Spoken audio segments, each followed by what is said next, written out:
Salam, hər vaxtınız xeyir, hörmətli səhifə üzvlərim. Bugünkü bizim mövzumuz kərə yağı ilə bağlıdır.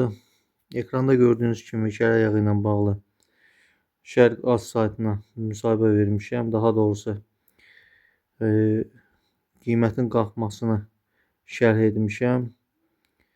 Gördüyünüz kimi qiymətlər getdikcə artır və 2026-cı ildə bahalaşma müşahidə ediləcək.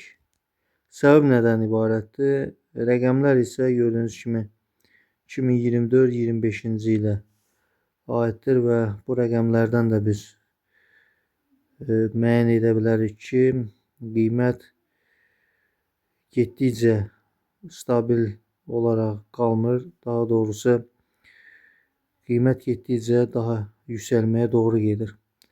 Səbəbi nədən ibarətdir? Səbəbi odur ki, biz idxaldan asılı ölkəyik, yəni kərə yağı ilə bağlı daha çox məhsulları idxal edirik və bu baxımdan da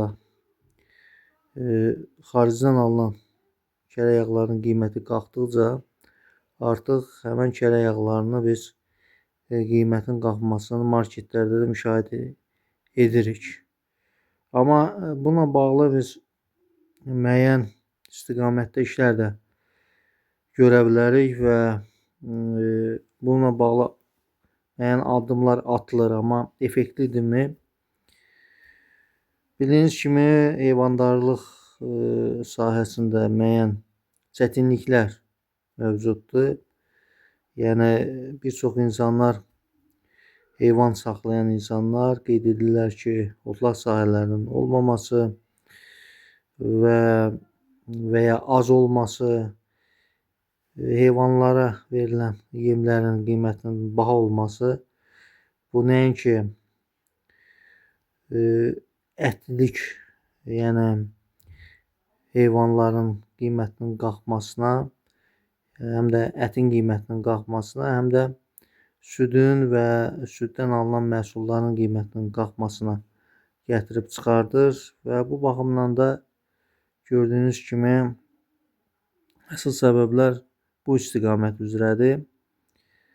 İqlim dəyişikliyi də burada rol oynayır və bununla bağlı mən açıqlamada qısa da olsa müəyyən qeydlərə toxunmuşam. Tam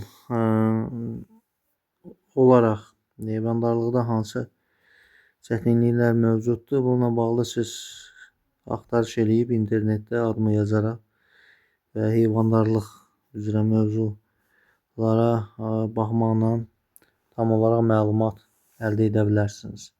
Diqqətinizə görə təşəkkür edirəm. Sağ olun. Sağlıqla qalın.